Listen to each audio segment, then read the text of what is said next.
Vindicators is an arcade game originally released by Atari Games in 1988. The control scheme for the arcade game was distinctive and memorable. Each player used two joysticks, one controlling the left tread and one controlling the right, mimicking how a real tank operates.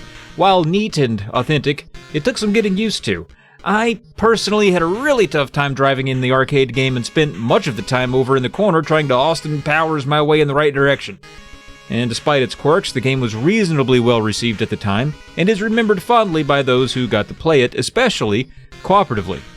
Because Vindicators was made by Atari, its NES port ended up on a Tengen cartridge. The cover art was illustrated by Mark Erickson, known for some banging covers in his day like Afterburner, Bad Dudes, Strider, POW, Guerrilla War, Mega Man 2, and so many more. This one shows your snazzy-looking tank dodging laser fire from a UFO and narrowly evading a rocket from somewhere out of view. It's honestly pretty cool looking and definitely a cover I would have gravitated toward at the rental store. But I don't think I've ever heard anyone mention this game, ever. So, after giving this one some time, it made me wonder, why? Why isn't it talked about more? Well, let's see what's up. The year is 2525. And we're here in Galaxy TR-15 where the evil Tangent Empire is wiping out mankind. Thankfully, we have a secret weapon on hand to combat the evil Empire, our trusty SR-88 strategic battle tanks created specifically to combat the evil Empire and vindicate humanity. In Vindicators, you pilot a tank through a series of stages, collecting power-ups and killing enemies over and over until, boom, a four-eyed brain. Every stage's objective is simple. You shoot bad guys, you pick up loot, and you hunt the exit. But the game has one twist that changes everything. Your fuel is your health. You constantly burn fuel while on the move, and taking damage also reduces your fuel. When you're out of fuel, you get 10 seconds to either find more fuel, exit the stage, or die. Dying costs you a tank, and you only get 3 tanks total for the entire game. No continues, no way to get more tanks. You can choose from 3 difficulty levels to start. Choosing the easy option starts you on a simple stage, and overall enemies are a little dumber and easier to kill. The 2 higher difficulties skip you ahead a few stages and start you with power-up currency to spend, but the enemies are a little more wily and tougher to kill. I could only stand a chance at beating this game by starting on the default easy mode. Your experience may vary. The game is split into 8 levels, each with 4 stages. That's 32 total if you keep count at home. Then you hit a final boss. Every stage is basically the same. You navigate up the screen, destroy enemies for points and pickups, grab at least 1 key, and leave through the door. Now there are 2 keys you can pick up, a red one and a black one. Weirdly, the key for the blue door is black. The red one's red. In single player, you just need to collect 1 key to either door. But in co-op mode, you'll each need to find your own key because you can't exit through the same door. Of course, right? Duh. We all know that old adage, like 2 tanks through the same door. It's impossible. It cannot be done. Use your own door for your own tank. Now, the controls are simple. The tank is controlled via, tank controls. Up is forward, down is reverse, and left and right turns. It might be awkward at first, but you'll get the hang of it quicker with the NES control pad than you would the original arcade controls, I guarantee you that. In fact, I found the game to control rather well. Occasionally you'll frustrate yourself because you got your tank hung up on the edge of the wall by 1 pixel, and, like a real tank, it doesn't exactly turn on a dime. But you'll eventually get so good at using forward and reverse to adeptly maneuver through the stages, you'll feel like the world's finest forklift driver let loose in an Amazon warehouse before too long. It's important to get the hang of maneuvering because due to that limited fuel situation, you're going to want to hurry in this game. Pressing A fires your regular gun that has unlimited ammo. B fires your special weapon, which will be either homing shots, known in the game as smart shots, or bombs. The bombs are not smart, they're dumb bombs. They shoot straight ahead. Both of these special weapon types are handy depending on the situation, but they are limited, and you switch between the 2 types by pressing select whenever you're not moving. All the items in the game are practical and necessary. Almost everything you pick up matters. Obviously, fuel, denoted by the little F capsule, is the most important. Stars are your currency for the shop, which I'll cover in a sec. Keys open doors, of course. Shields reduce the damage to your fuel gauge, very handy during boss battles. The crosshairs give you 2 smart shots, and the down arrows give you 2 bombs. Weirdly, the bomb icons look like down arrows in normal stages, and they kinda look like smiley faces in the bonus levels. Am I wrong about this? Now it's smart to hoard the bombs. Keep them in your back pocket for bosses, as regular enemies can all be dispatched easily with your regular weapon. I didn't even really use the smart shots all that often, except against the hovering UFOs in the latter stages, which can only be destroyed by the smart shots. And with just 1 smart shot, at that. So hoard those too, but you can be a little more willy-nilly with those than you can the bombs. There are only a few different enemy types that repeat throughout the game, and they don't seem to get noticeably harder as you go. I guess some of the latter stages may require an extra shot or 2 to vanquish, but it's really not a noticeable leap in difficulty, especially since you are also leveling up after each stage. The turret enemies can be the trickiest, because they either need to be raised up before they can take damage, like these here, forcing you to sometimes wait for them to do their thing before you can destroy them, or the tiny little gun needs to be aimed at you before it takes damage. The other tank enemies just wander around and don't coordinate their attack, so they're fairly easy to wipe out with a few shots even if they surround you. You'll also need to keep an eye out for all the mines littered around and avoid driving over them. There are these electric poles that you can avoid most of the time by just driving around them. The few that are positioned where you can't go around, you'll either have to take a chance on the right opportunity or just barrel through them if you're impatient, since they don't really do a ton of damage. Now, you may think it wise to conserve fuel and just try to zip to the end of each stage and avoid enemies, but enemies are points and points are converted into fuel. Not to mention, enemies frequently drop stars and extra fuel, and again, you need as much of both as you can get. Kill everything. Now at the end of each stage, if you have enough stars, you can visit the shop and purchase some upgrades. In my opinion, the best one to get early is the increase to your tank's speed. And once again, time and fuel are everything in this game, so going a little faster can make a big difference in how far you get. You can also upgrade your shot speed, but unfortunately you cannot unlock the ability to upgrade your shot speed until you fully upgrade your shot range first.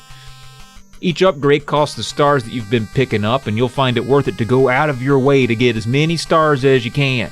Also, keep in mind that when dealing at the shop, 40 is the magic number. Once you have over 40 fuel, 40 bombs, 40 shots, 40 armor, then you can't buy any more upgrades until you drop below that number. Now, if you die and have lives remaining, you're returned to the shop with 10 stars to spend however you feel. And it's good to be strategic about this. More on that in a moment. At the end of each level's 4th stage, you'll enter a bonus stage where you have 15 seconds to collect as many pickups as possible before exiting. After 15 seconds, the warehouse explodes, dealing major damage to you if you didn't escape in time, you dummy. So grab as many things as you can regardless of what it is and get to a door. The doors are constantly opening and shutting, and they do so randomly, which can result in you being at a door but it not being open and you exploding like an idiot. I found that if a bonus stage door is shut and I want to go out of it, as opposed to taking the time to go all the way around to the other door and risk it being closed when I get there, I simply backed away from the door for a bit, and that often caused it to open a few seconds later for me to zip through. Pro strat. Now there are 3 mini-bosses, and the first one will make or break your time with the game. I'd bet big money that any kid who owned or rented this one back in the day rarely made it beyond the first mini-boss. It's unfairly hard compared to the rest of the game before or after it. Plus, it's in the early part of the game. And in the early part of the game, you've not had much opportunity to level up your tank, and you are, therefore, pretty weak sauce. Now this sounds crazy, but the only way I could beat the first mini-boss, and eventually the entire game, was to use up 2 of my 3 deaths on this first boss, so that I could get the 10 free stars back at the shop to spend to bulk up even more in order to then return and take him out. There's no doubt a better way to do this, but despite my best efforts, this was the only way I found success. Now that said, after you defeat the first mini-boss, the game is an absolute breeze until the very last boss. More on that thing in a bit. Now it's important to note that no matter the boss, they all fire on you mercilessly, and there is no respite outside of just getting far enough away that they can't reach you. But once you're back within range, they're firing on you relentlessly. The bosses are apparently easier in co-op mode, since their fire isn't focused on just you, but split between the 2 players. But when alone, you are constantly under fire, and while the tank controls nicely, It's not agile. I mean, it's a tank, so you can't strafe or get out of the way of shots quickly at all. And again, I recommend leveling up tank speed as early as possible. I only had success against the first mini-boss when I had over 20 bombs and over 20 armor, and sometimes that meant needing to die and get the free shot points to afford that. Spamming him with bombs at near point-blank range seemed to do the trick, even though by this point I had no tanks remaining and most of the game left to go. It's a risky gamble. The good news is that the second and third mini-bosses are super simple by comparison. One is just a door that shoots at you, while tanks spew out of it, and the other is a wall that you shoot to make it shrink and disappear. These mini-bosses are nice because they don't move, so you don't have to work as hard to dodge and aim while being blasted by their barrage of bullets. Also, by this point in the game, you've leveled up your armor and artillery considerably. Just create some distance and give them the old dumb bombs. Now the final boss is as aggravating and difficult as the first, and that's despite you being completely maxed out at the shop. In fact, it's probably more aggravating considering I constantly limped in here after 30 minutes of playing through the game with just one life to spare, had almost no wiggle room to experiment or try and learn patterns or anything.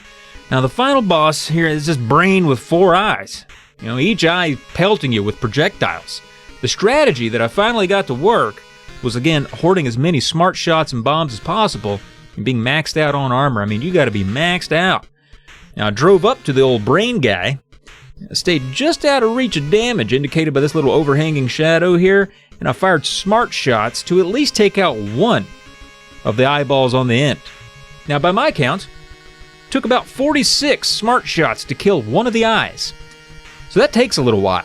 And your fuel is depleting constantly, but at least I've removed one of the enemies shooting at me and I've not taken any unnecessary damage from being shot.